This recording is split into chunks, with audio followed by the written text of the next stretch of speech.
안녕하세요. 잡시광입니다. 현재 전 세계 파운드리 시장 점유율은 TSMC가 50% 이상 차지하면서 독주를 하고 있습니다. 파운드리 분야 2위인 삼성전자가 맹추격을 하고 있지만 기존 파운드리 공정에 TSMC가 오랜 신뢰를 구축해왔기에 아직까지 많은 고객들이 계속해서 TSMC를 선택하고 있는데요. 하지만 최근 TSMC에게 각종 위기가 닥치며 큰 논란이 되고 있습니다. TSMC에 위기가 닥치는 사이에 삼성전자는 TSMC에 일격을 가하며 또 한 번의 선제 공격에 나섰는데요. 어떤 일인지 자세히 알아보겠습니다. 7월 초 세계 1위의 파운드리 기업인 대만 TSMC는 대규모 사이버 공격을 당했습니다. 공격한 이들은 세계 최대 랜섬웨어 조직 록빗으로 TSMC에 7천만 달러의 돈을 요구하고 있는 상황입니다. 록빗이 어떤 데이터에 접근해 손에 쥐게 되었는지에 대해서는 아직 명확히 밝혀진 바가 없지만 7천만 달러를 요구하고 있는 것을 보면 확실히 TSMC의 보안이 뚫렸다고 볼 수 있습니다. 다만 TSMC는 고객 데이터는 안전하다는 입장을 고수하고 있지만 여론은 매우 안 좋게 돌아가고 있는데요. TSMC는 공식 발표문을 통해 IT 하드웨어 공급을 담당하는 한 서드파티 기업에서 사이버 보안 사고가 일어났고 이 사건으로 서버의 초기 설정과 관련된 정보가 새나갔다고 밝혔습니다. 문제의 서드파티는 킨맥스 테크놀로지라고 하는데 이 회사는 다른 국제적인 IT 기업들과도 계약 관계에 있는 것으로 알려져 있습니다. 서드파티인 킨맥스 측은 공격자들이 설치 환경 설정 파일 등 매개 변수에 해당하는 정보들을 캡처해갔지만 큰 문제는 되지 않을 것이라고 밝혔습니다. 그러나 록빗의 하위 그룹이라고 스스로 주장하는 이들은 TSMC가 7천만 달러를 8월 6일까지 내지 않으면 중요한 정보가 공개될 것이라고 협박하는 중입니다. 중요한 정보 중에는 TSMC의 네트워크로 진입할 수 있게 해주는 방법과 데이터가 있다고도 주장하고 있습니다. 7천만 달러를 내지 않고 이 정보가 공개된다면 누구나 TSMC의 네트워크에 접속할 수 있게 된다는 것입니다. 10세 전쟁이 전 세계 지정학 관계를 좌지우지하는 지금 이 정보가 외부로 유출된다면 엄청난 파장을 불러일으킬 것입니다. 이와 같이 TSMC를 향한 이런저런 해킹 시도들이 늘면서 위험이 높아지고 있지만 사실 가장 심각한 건 대만의 지정학적 리스크를 안고 있다는 것입니다. 중국은 계속해서 대만을 압박하고 있으며 전문가들은 5년 안에 양안 전쟁이 일어날 것이라고 거의 확실시하고 있습니다. 오랫동안 회사에 투자하기로 유명한 미국의 워런 버핏도 TSMC의 지분을 단 3개월 만에 매도하면서 단타를 치는 이례적인 모습을 나타냈습니다. 워런 버핏은 지난해 7월에서 9월 사이 TSMC 지분 41억 달러치를 매입했으나 작년 연말에 보유주의 90%가량을 매도했습니다.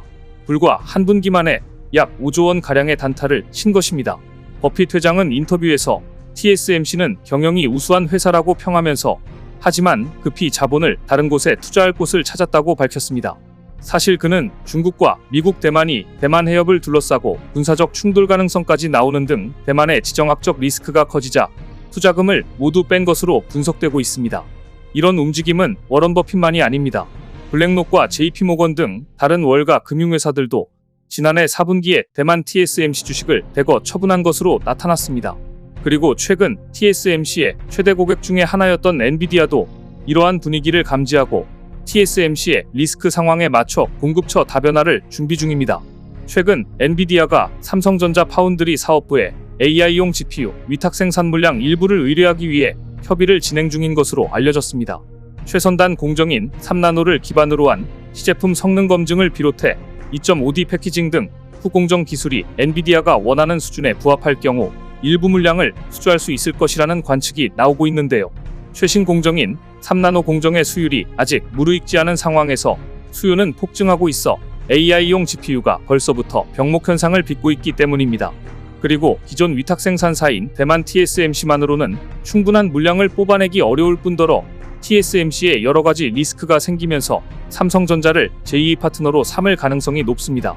이렇게 TSMC에 여러가지 리스크가 터지며 휘청이고 있는 가운데 최근 삼성전자가 또 한 번 TSMC에 선제 공격을 날렸습니다. 지난 6월 28일 삼성전자는 세계 최초로 3나노 양산 성공 1주년 직전에 2나노 승부를 위한 마스터 플랜을 내놨습니다. 모바일 칩, 고성능 컴퓨터, 차량용 칩 등으로 순차 연결되는 제품 전략을 통해 TSMC와의 대결에 맞서겠다는 의도입니다. 삼성이 TSMC에 앞선 3나노 프리미엄으로 더 높은 기술력을 확보했다면 이를 바탕으로 TSMC와 본격적인 2나노 경쟁을 펼치겠다는 계획으로 풀이되고 있습니다. 지난해 6월 3나노 공정 반도체 양산에 성공하고 TSMC를 제치며 세계 최초 타이틀을 거머쥔 삼성은 지난 1년간 기술 경쟁력을 한층 끌어올렸습니다. 특히 차세대 트랜지스터 구조인 게이트-올-어라운드 GAA를 도입한 것이 핵심입니다. GAA는 TSMC가 쓰는 방식인 핀팻보다 성능과 전력 효율 면에서 한층 앞선 게임 체인저로 꼽힙니다. 삼성은 3나노 양산 당시 GAA 1세대 공정이 기존 5나노 핀팻 공정과 비교해 전력을 45% 절감하면서 성능은 23% 높이고 면적은 16% 줄였다고 강조했습니다. 현재까지 GAA 트랜지스터 구조를 도입한 파운드리는 삼성이 유일한데요. 삼성은 GAA 기술을 3나노뿐 아니라 2나노, 1.4나노까지 확장할 계획입니다. TSMC도 2나노부터는 핀팻이 아닌 GAA 공정을 도입합니다. 바로 2나노가 차기 파운드리 반도체의 격전지로 떠오른 것입니다. 하지만 TSMC는 GAA 자체도 처음일 뿐더러 이를 활용해 2나노에 적용하려고 하니 여러 가지 어려움을 겪고 있는 것으로 알려지고 있는데요. 반면 삼성은 현재 안정적인 수율로 GAA 기반 3나노 반도체를 양산 중이며 2024년 3나노 2세대 공정 반도체를 양산할 계획입니다. 게다가 삼성전자는 이번 포럼에서 2나노 양산 계획을 구체적으로 밝히며 이목을 끌었습니다. 삼성전자가 2나노 공정의 구체적인 제품별 생산 로드맵을 밝힌 건 이번이 처음입니다. 삼성전자는 2025년 모바일향 중심으로 2나노 공정을 양산하고 2026년 고성능 컴퓨팅향 공정, 2027년 오토모티브향 공정으로 확대한다 밝혔습니다. 글로벌 파운드리 시장의 과반수를 장악한 TSMC를 넘어서기 위해 삼성의 중요한 것은 속도와 생태계이기 때문입니다. 경계현 삼성전자 사장은 2나노 공정부터는 업계 1위도 GAA를 도입할 텐데 그때가 되면 업계 1위와 같게 갈 것이라며 5년 안의 기술로 업계 1위를 따라잡겠다며 TSMC와의 치열한 기술 경쟁을 예고했습니다. 반도체 업계 관계자는 이는 단순히 양산 목표만 밝힌 게 아니라 이미 부문별 고객사를 확보하고 있다는 의미라며 경쟁사와 시장에 자신감을 내비친 것이라고 말했습니다. 특히 삼성은 최근 TSMC가 고객사들에게 주요하게 강조하는 패키지 기술 관점에서도 곧 따라잡겠다는 강한 의지를 드러냈습니다. 이번 포럼에서 삼성 역시 최첨단 패키지 협의체 MDI 얼라이언스를 출범시키며 TSMC에 맞서고 2나노 공정에 사용할 최첨단 고속 인터페이스 설계 자산을 내년 상반기까지 확보할 계획이라고 밝혔습니다. 삼성 첨단 칩 생태계를 구성하는 100여 곳과 협업을 강화하며 고객사 유치에 전력을 다한다는 설명입니다. 사실 기술력만으로는 TSMC를 역전했다고 해도 과언이 아닌데 어쨌든 중요한 건 고객사를 최종적으로 확보하는 것이니 앞으로가 귀추가 주목되고 있습니다. 실제로 최근 삼성전자 파운드리는 공정 가동률이 90%에 이르면서 가파른 상승을 보이고 있습니다. 업계에 따르면 5나노와 7나노 공정합계 가동률이 90%에 이른 것으로 확인됐습니다. 60%대였던 작년 말과 비교해 크게 증가한 수치입니다. 5나노와 7나노는 삼성전자 파운드리의 주력 공정입니다. 업계 1위인 TSMC도 5나노와 7나노 공정이 전체 매출의 절반 이상을 차지합니다.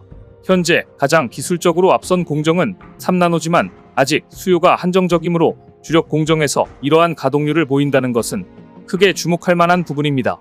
삼성 관계자는 특히 AI와 차량용 반도체 양산이 늘고 있다고 전했습니다. 이런 폭발적인 성장과 공정 가동률에 맞춰서 삼성전자는 역발상 승부를 걸고 있습니다. 삼성전자가 세계 반도체 투자의 60%를 차지하는 3대 칩 기업 중 유일하게 올해 설비 투자를 줄이지 않는 것으로 나타났습니다. 웨이퍼 투입을 줄여 칩 생산을 줄이는 감산 기조는 유지하지만 장기적 관점에 시장 우위 확보를 위한 투자에는 여전히 과감한 행보를 보이고 있는 것입니다. 시장조사 업체 세미컨덕터 인텔리전스에 따르면 삼성반도체는 올해 설비 투자를 예년 수준인 402억 달러로 유지한다고 밝혔습니다.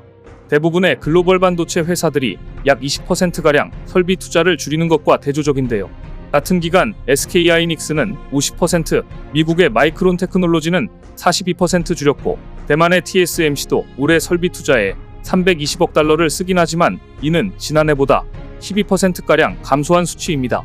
미국의 인텔도 작년보다 19% 감소한 200억 달러를 투자합니다.